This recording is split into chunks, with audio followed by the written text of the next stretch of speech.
महाराष्ट्राच्या राजकारणात रोज वेगवेगळे समीकरण बदलत असताना आता नेमकं कोणाची युती कोणासोबत होईल याच्या वेगवेगळ्या शक्यता देखील वर्तवल्या जात आहेत।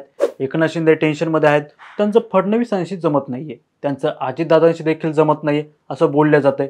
दुसरीकडे राज ठाकरे कोणासोबत जातील याबद्दल वेगवेगळे तर्कवितर्क विणले जात आहेत। त्यानंतर शरद पवार कोणता डाव टाकतायत याबद्दल देखील वेगवेगळ्या चर्चा सुरू आहेत। पण या सगळ्यामध्ये जर आपण कॉमन धागा पाहिला तर या सगळ्या चर्चा आगामी काळात होऊ घातलेल्या स्थानिक स्वराज्य संस्थेच्या निवडणुकांसंदर्भात आहेत आणि त्यामुळे या सगळ्या चर्चा वेगवेगळ्या पद्धतीने आपल्या कानावर येत आहेत। त्यामुळे कुठे ना कुठे मिनी विधानसभा निवडणुकीच्या तयारीचं एक प्रकारे बिगुलच वाजलेलं आहे असं म्हणायला हरकत नाही। पण यात बाजी मारण्यासाठी प्रत्येक जण वेगवेगळे प्रयत्न करतोय आणि या सगळ्यांमध्ये आता उद्धव ठाकरेंनी देखील नवीन आपला प्लॅन तयार केलाय असं बोललं जातंय आणि हा मास्टर प्लॅन प्रभावी होऊ शकतो, त्याचा प्रभाव महाराष्ट्रावर पडू शकतो अशी देखील शक्यता वर्तवली जाते, कारण त्यानुसारच हा मास्टर प्लॅन तयार करण्यात आलेला दिसतोय। आता नेमका मास्टर प्लॅन आहे तरी काय, त्याच्यामध्ये नेमकं उद्धव ठाकरेंनी केलंय काय आणि खरंच त्याचा परिणाम होईल का, या संदर्भात या व्हिडिओच्या माध्यमातून चर्चा करूयात। नमस्कार, मी निरंजन आणि तुम्ही पाहताय इन्फोवारी। काही दिवसांपूर्वी सुप्रीम कोर्टाने महाराष्ट्राच्या स्थानिक स्वराज्य संस्थांमधल्या निवडणुका संदर्भात महत्त्वाची टिप्पणी दिली होती आणि त्या टिप्पणीमध्ये 4 महिन्याच्या आत या स्थानिक स्वराज्य संस्थेच्या निवडणुका घेण्यात याव्या असा आदेशही देण्यात आले होते। त्यामुळे अर्थातच मिनी विधानसभा म्हणून या निवडणुकांमध्ये पाहिलं जातंय आणि त्यानुसार प्रत्येक पक्ष तशी तयारी देखील करायला लागले आहेत। अर्थातच यामध्ये शिवसेना ठाकरे गटाने देखील आपली रणनीती सेट करण्यासाठी डाव टाकायला सुरुवात केली। त्यानुसार एक बैठक बोलवण्यात आली होती आणि त्या बैठकीत काही महत्त्वाचे निर्णय घेण्यात आले आहेत। आता या निवडणुकीसंदर्भात शनिवारी एक बैठक आयोजित करण्यात आली होती। शिवसेना भवन इथे झालेल्या बैठकीनंतर संबंधित पक्षाचे महत्त्वाचे नेते, उपनेते आणि राज्य संघटक यांच्यावर स्थानिक स्वराज्य संस्थेच्या निवडणुकांसंदर्भात वेगवेगळ्या जबाबदाऱ्या देण्यात आल्या आहेत असं बोललं जातंय। तर जबाबदारी ज्यांना देण्यात आली आहे त्यांच्यावर विभागानुसार माहिती गोळा करण्याची जबाबदारी देण्यात आली आहे।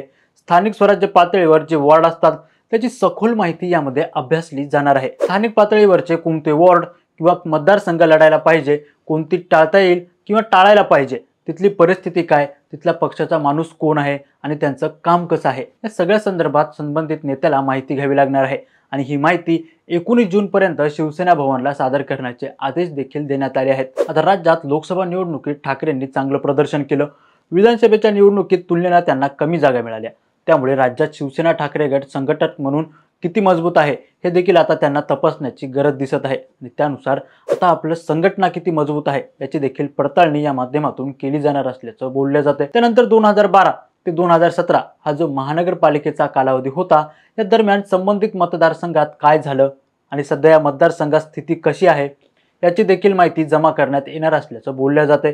प्रत्येक शहरामध्ये शहर प्रमुख, उपशहर प्रमुख, प्रभाग प्रमुख, 2 वार्डसाठी उपविभाग प्रमुख आणि प्रत्येक वार्डासाठी शाखा प्रमुख, उपशाखा प्रमुख, गटप्रमुख आणि सोबतच इतर 10 जणांची टीम तयार करण्यात येणार आहे। आता हे सगळं झालं शहरी भागासाठी।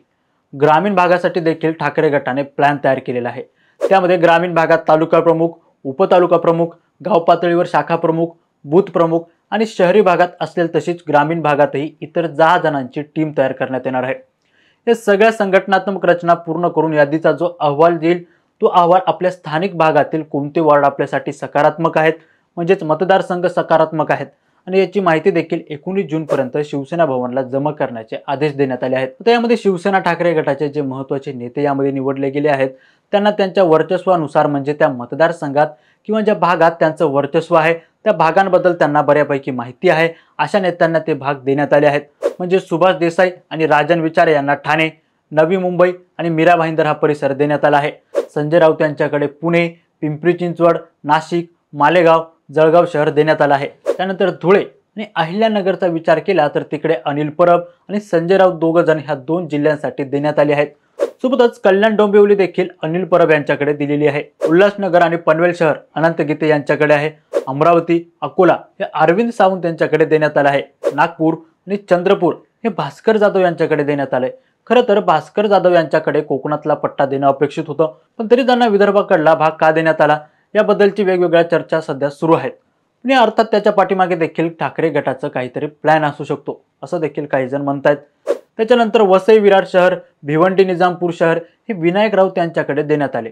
लातूर आणि सोलापूर हे चंद्रकांत खैरे यांच्याकडे देण्यात आले। तर परभणी, जालना आणि नांदेड शहर अंबादास दानवे पाहतील। कोल्हापूर, इचलकरंजी, सांगली, मिरज, कुपवाड हे सुनील प्रभू यांच्याकडे देण्यात आलं आहे।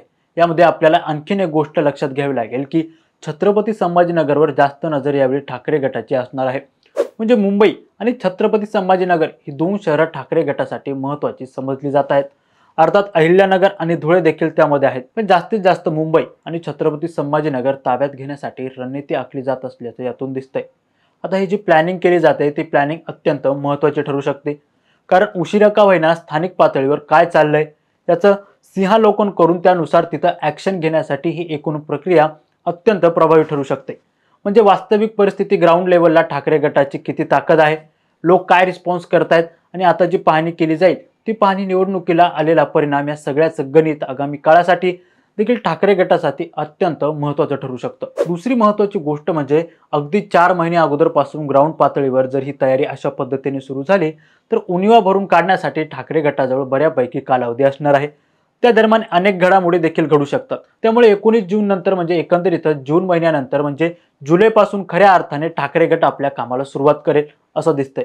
आता खरोखरच जी काही मेगा प्लॅनिंग केली जाते ती ठाकरे गटासाठी प्रभावी ठरू शकते का? त्याबद्दल तुम्हाला काय वाटतं हे कमेंट करून नक्की कळवा. आणि आमचे चॅनल इन्फॉ लाईक, सबस्क्राईब आणि शेअर करायला विसरू नका. तुर्तास खूप खूप धन्यवाद.